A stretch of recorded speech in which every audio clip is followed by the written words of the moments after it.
It's actually a really good segue for topic 2. You brought this up in a text with Greg, but I want to talk about what we demand from video games. So year after year, like video games just kind of evolve and get bigger and bigger and bigger. And what is it that we kind of demand to come from these games? You asking me? Yeah. Yeah, it's your question. So it's just, I mean, I think actually I emailed you guys about this about like 6 years ago on Beyond or something, because I was just... We trashed it. You Like, did. I think you actually called me out on the show. It's like, stop writing such long fucking emails and just keep making movies. Just shut up.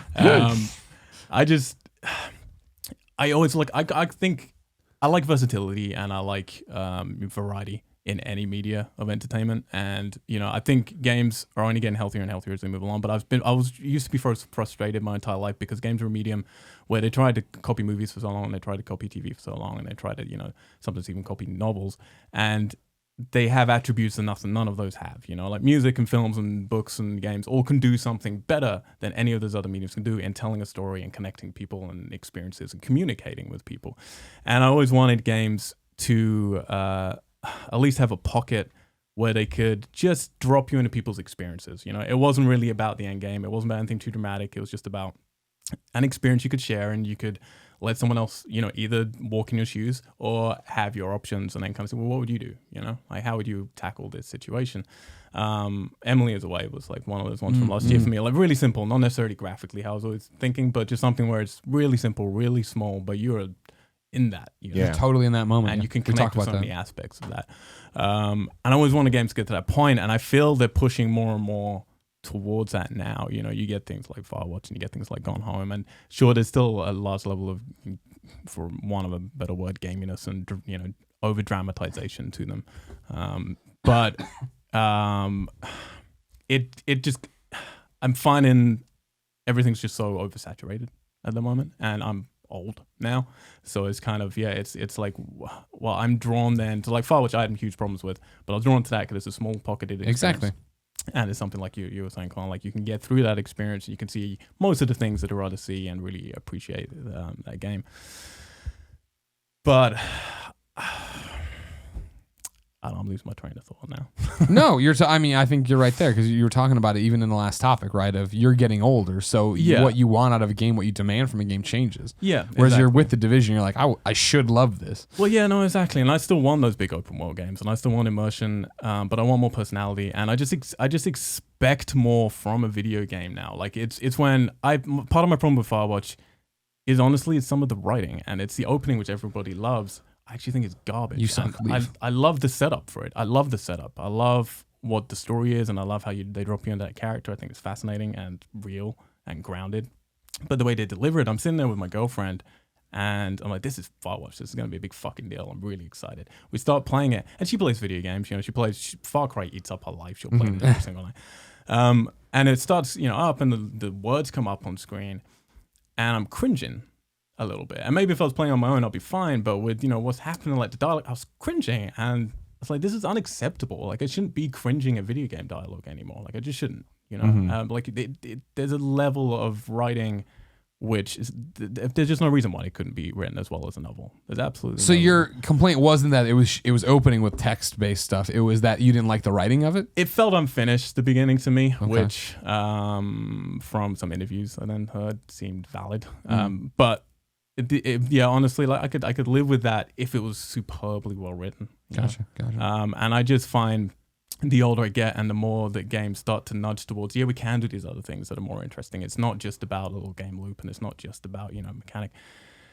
I feel that I have less and less excuses that I make for video games anymore. Sure. Because as we should do, I judge them along with every other medium of communication and entertainment. And it makes it harder for me to find satisfaction. I've got a list in my pocket of 2 pages of all the video games coming out this year, and there are some phenomenal like sounding games that would have used to do it for me completely. I would have been really excited, and now I'm just, I don't know. I don't know what it is this year that I'm really fucking. I mean, Uncharted 4 is probably the only one because I know exactly what I'm gonna get, and I know that's reliable. But everything else is like No Man's Sky. It's gonna disappoint me in some way, Like and all these different video games. It's like there's gonna be.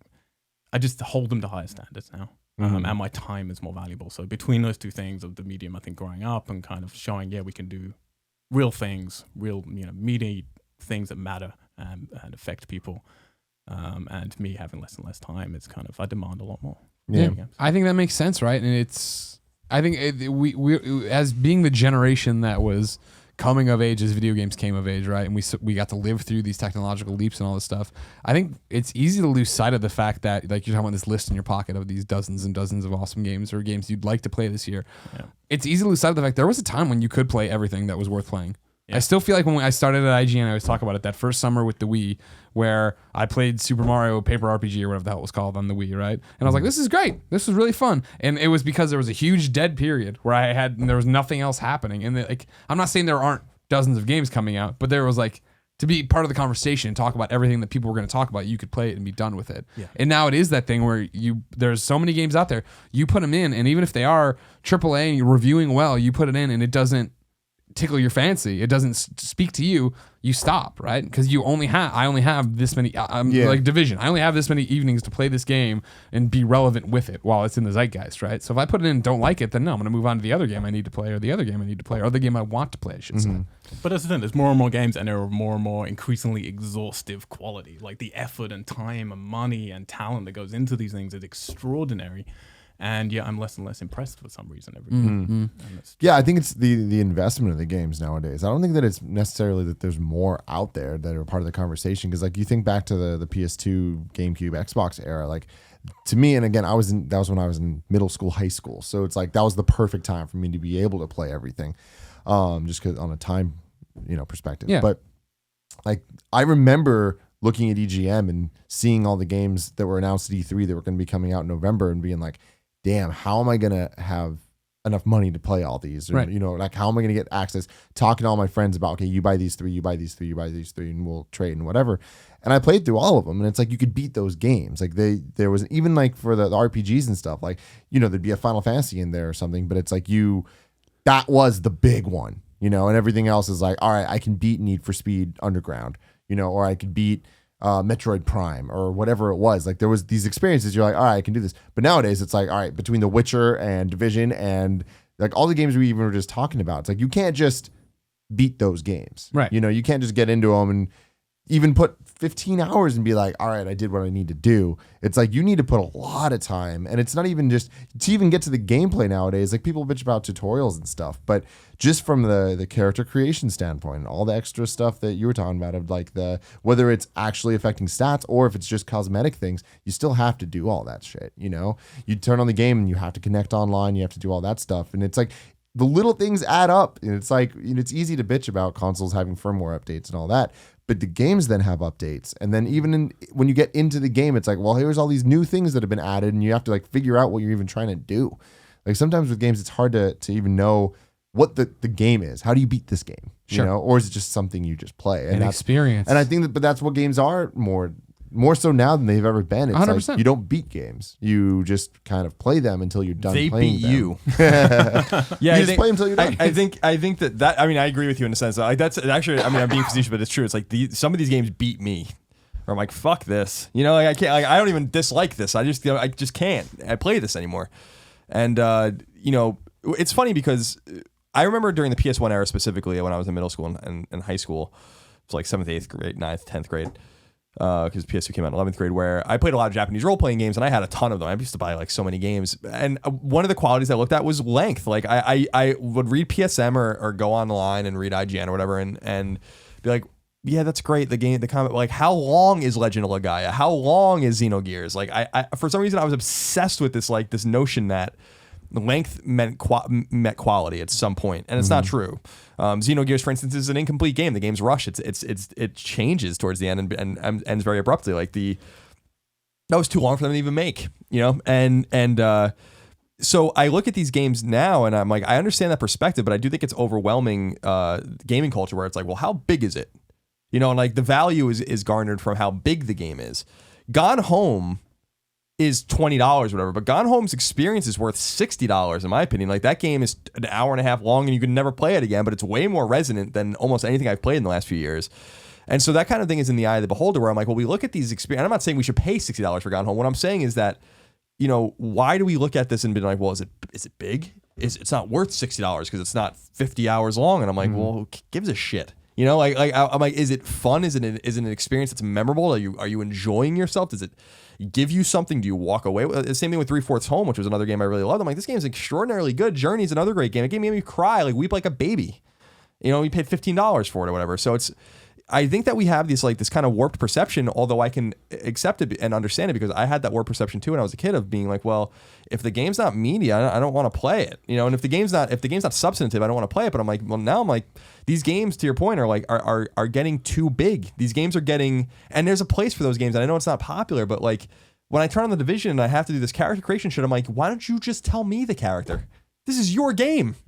You know what I mean? I don't need to customize to the minutia of every single thing. Like, let me play the game. I don't even care what the fuck. And my whole thing was I was like, man, this is not deep. Man, I wish this character creation was better than this. They're all just me. It's not deep. I was so happy when I didn't see any sliders. I was like, thank Christ.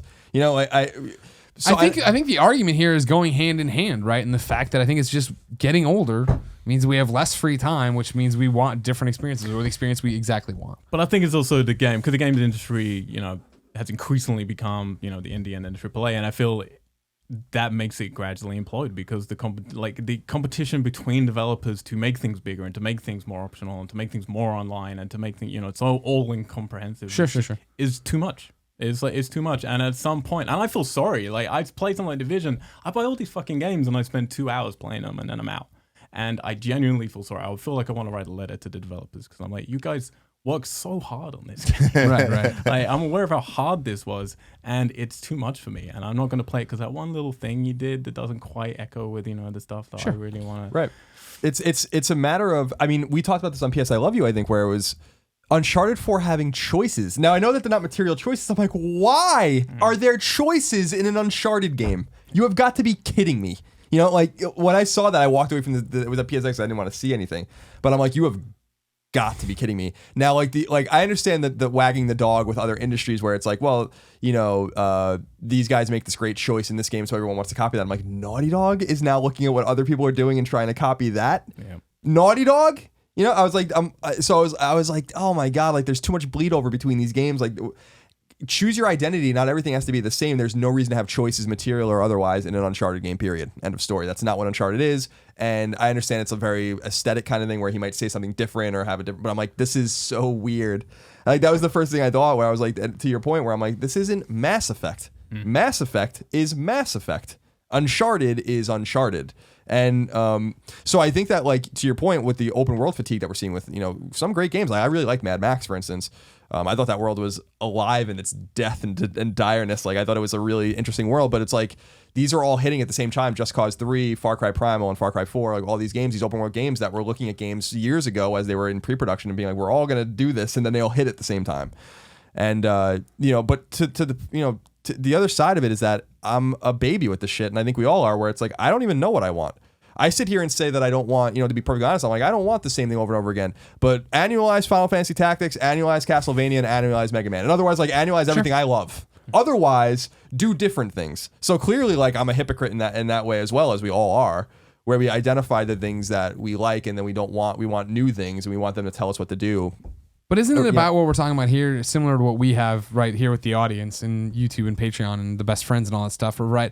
Like you jump into these games and you play them for 2 hours, like, not for me, right? And then you bounce out. But there's a hardcore audience in there that will continue to play. Yeah, plus they already have my money. Yeah, exactly. Well, there's that for sure, but then microtransactions, though, and you know what I mean? If you play The Division for 2 hours, but you paid full price for it, you're actually cheap for them. They don't want you to play the game because you're not. There's no server load for you. No, so, like, you're actually. You know, so, yeah, that's a great point. Like, the more you play Destiny on the $60 game disc, the less valuable you are unless you actually spend more money. But I mean, then they become what we're always talking about with the mobile games, right? The white whales, though, or the people who just, you know, DC Universe Online, of course, you know, doesn't have the biggest install base, but they still have subs and they still have. I mean, talking last night, like, as soon as they open the store and there's let me see the scarves. Oh, that's a cool scarf. I'll buy this. You know what I mean? I'm gonna buy stuff for my character to wear and stuff just because I like that, and that's my choice, right? To use microtransactions that way and do it, not pay to win. I don't want to buy some fucking awesome gun that's going to go through and do everything. But you want your red scarf. But yeah, to be in there and explore and do it. And I think that's the point of why it can succeed, and the fact of, like, there's this part of us too, and a part definitely for our audience, right? Of like, oh, I played that for 2 hours and moved on. That's the echo chamber. That's the vocal minority, I bet. But then there's plenty of people who like, and I'm a good example of this. Like what you're talking about being a baby, right? I hate online games. I don't play online games. Never play online games. We've done one Twitch session since we started this 15 months ago, where I played Metal Gear with people, right? And I didn't even like that. It was just like, well, it's Metal Gear. I'll play it with people. Division, I'm totally in on, because even though it is Destiny again or whatever multiplayer shooter game, it's, for me, it all lined up in the right way where I'm in this audience. I like this game and I want to play this. Yeah. Well, I think that's the thing. It doesn't matter what anybody thinks. At the end of the day, if other people enjoy playing these games, great. You know, and other people pay for them, and that'll tell them what they need to make, and they'll keep making whatever it is. I think my problem is really just, it's more just a curmudgeon-y thing of, I don't like the message that gives players kind of thing, because players just tend to expect, like, well, we want fucking everything I could possibly want has to be in this video game, and I just don't like. I kind of, I appreciate the business model of it all, but I like the creative minds behind stuff just having the balls to go, no, this is what we want to give you, and this is what's important to us, and we don't have to fill in every single. I think we're talking about it running in cycles, right? And the open world thing being something you saw. I think you've seen, for a while we saw it with every fucking game. There was a multiplayer component. Yeah. Tomb Raider being the worst offender of like, what the fuck is this? BioShock 2. And then you saw them stop, right? Like we saw that cycle die out because they saw the reaction. But the problem is that, shouldn't have smoked all that crack cocaine before I came in here. The problem is that you have to wait for that cycle to play out. You have to wait for that reaction. Yeah. So I don't know. You know what I mean? I think, are we gonna, like, I always joke around about it, right? With like Paragon and Overwatch and Battleborn and all these things that are happening right now. Battleborn's doomed. Like as soon as that, like I'm sure they're reading the tea leaves on that and they're like, God, it's like, oh my God, I feel bad for Gearbox's Battleborn, especially that game's doomed. It has been forever. I think that just going back to it, it's like, just make your game, and it doesn't have to be choice based and doesn't have to have customization. Like when playing a Wolfenstein game, you're BJ Blazkowicz, and that's great, and like you're a big meathead, and I don't need a slider to like make my muscles bigger, and I don't need like some customizable outfits to put on. I'm like, he's the character, and that's who you play as, and that's okay, And but you see that. Yeah, you do, but you don't see it very much. Like, when's the last like you see like Metro, Wolfenstein, and now like? Well, yeah, I'm a choice. Developers making choices like that. See, my problem with your Uncharted argument is that you're saying, look, they're bringing Mass Effect. They saw what Mass Effect did, or not literally Mass Effect, but Mass Effect style choices. Sure, or Telltale style. I mean, being is the fact that I think both of us over the years have been, or me especially, in my story of The Last of Us, getting to the end and there not being a choice, and then being like, "Fuck you, this is our story," and that's what it is. That's what I assume is happening with Uncharted, where I assume it was, "Fuck you, we want you to remember." Like I've always talked about it, right? I think they're going to be four choices in this game, and it's strictly going to be you choosing what Nathan says about his previous adventures or how he talks to somebody about something, because they want you to have that remembrance of like, all right, like we've had 3 great games together. Now we're ending. I want to remember those moments. But no, he's not going to talk about Golden Abyss. But no, Elena, remember when I fucked Miranda Chase? But Marissa Chase? I guess that's true, but in a sense, it's like that's not what Uncharted is. Like Uncharted can be whatever they want it to be. It's their game. But it's not Uncharted. Like during cutscenes in Uncharted, you should be able to put the controller down and watch it. There are no quick time events. There are no like things of this nature. Like that's God of War. Or that's Mass Effect or whatever, where you have to like worry about that kind of stuff.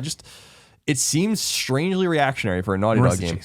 And I just think that it's totally extraneous and clearly something that doesn't necessarily need to be in the game, and no one would have known it wasn't there. That's my problem with that. Either way they go with that doesn't satisfy me as an Uncharted fan. If it's that there are just a couple, like you're saying, maybe just 4 choices throughout the game and they affect like little things. That's not what I want from an Uncharted game, because then I'm missing out on stuff, and I want the story that they really want to tell me. And if it's not like that and it's just tons of little things that are contextual and don't really matter and you're just kind of picking words, then I was like, well, this is really pointless. I'm sure Nathan Drake knows what he wants to say. Do I really have to say it?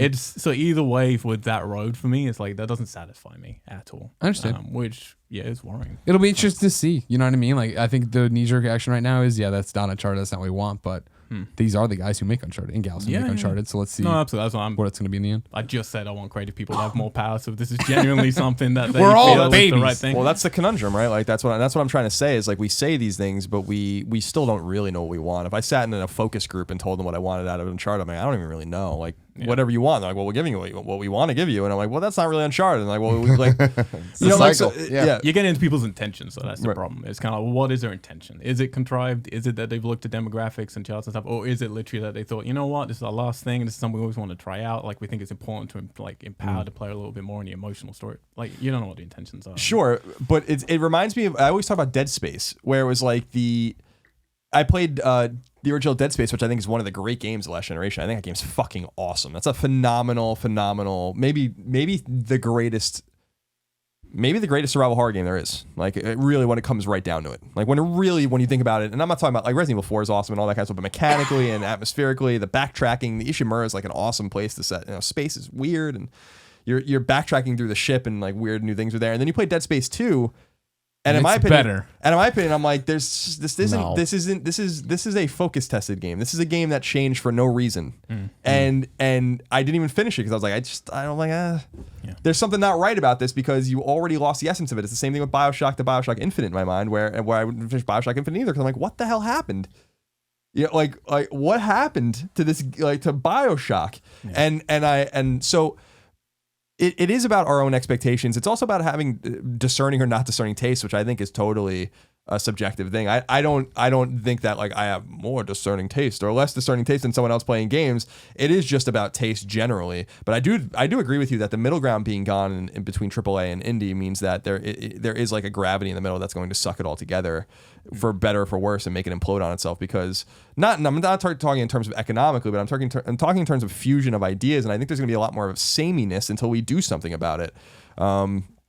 And we might see a reaction to that this year on the market in terms of like a lot of MMOs coming out. There's only so much room for them. There's a lot of these kind of story-based games that are coming out. There's only so much room for those, et cetera, et cetera.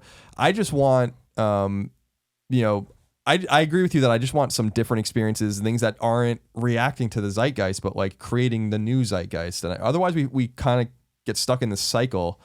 That make games less interesting. And I don't necessarily think games are better. I still think people say games are better than ever. I don't agree. Like I think they're great. We're in a great place, but I think games 10 years ago were probably way more interesting. And I think games 20 years ago were way more interesting. So it's because it was about different things, not about shoving everything you possibly can into this one package. Well, then that's the thing, because it affects like AAA like that, but then it affects indie as well. And I think we're finally starting to see, like we were just talking about Unravel before this, and that's a game where completely I'm playing it, and again, I don't know their intentions. Maybe it's sincere and they just didn't nail it for me personally, or most of the community that I play with. But that's a game where it looks fucking gorgeous. Like it, for trailers, it seems like this is going to be really, interesting indie game with hopefully something to say. And then you play it and it feels contrived and quite empty and kind of soulless. And I feel that's starting to creep into indie as well, where it's like, well, let's put a load of money into this, but we'll really play to the fact that it's indie and there's something intimate, and we're trying to say something, but then the thing we're saying we don't really mean because it's not really come from that place. And that for me is the gradual evolution of it. Is you got the problem we're talking about with AAA like that, but then indie's becoming more, well, we've got to get all the feelings into this thing, and it's not really there to begin with. Yeah, that's the whole thing where everyone thinks about indie and they think about Gone Home or Firewatch, something like that. I'm like, well, indies nail gameplay too. Indies nail. There's way more new ideas in the indie space. Yeah, 100%. For sure, because it's not. It's safer for them to be different. I think a lot of it has to do with publishers overpromising. I also think it has developers being under way too much stress to just shove things into their games. I don't knowing so many developers. And knowing how they work and stuff. I just don't believe that some of these ideas for games just don't come from the publishers. That it's like, we'll put a multiplayer component in the game, and like, why isn't there choice in the game, and have a bunch of sliders and stuff. And they're probably like, well, it's not really what we want to do, but they are the boss, and we have to do those kinds of things as well. And I also think that media and like everything, YouTube, Twitch, like everything just hypes everything up, and like everyone's responsible for it, and including us, unintentionally. I don't think anyone's intentionally doing it. I don't think anyone's intentionally being like, yeah, fucking sliders. The Division's gonna be the best. I want all the sliders. So many sliders. I'm not saying Nintendo, that. add the bus sliders. I'm not saying that. I'm saying like, well, look how hyped Firewatch was. Firewatch wasn't very good. Yeah. Like, period. I like Firewatch a lot. Like in my mind, like in talking more and more people, like there seems to be a lot of disappointment about that game, and I'm like, we are responsible for that. Yeah. We saw this game and we thought it was going to be awesome. These guys have never made anything in terms of like their own studio, and they're good guys. They were on our show and they were very gracious and they were very kind, and they took their feedback. We gave them whatever, but like, we are responsible for that. They didn't go around saying like, this is going to be the best thing you've ever played. We did. So like there has to be some sort of responsibility put on us as gamers, us as pundits, us as a community as well, to be like, we hype everything up. And then we like wonder, why doesn't this meet our expectations? Like, it's your fucking fault. It's my fault. You know, so there's something to be said about that too, I think, to be fair. You know, so it's complicated. So dial back your alienation Oh, expectations. well, we know Alienation's gonna be awesome.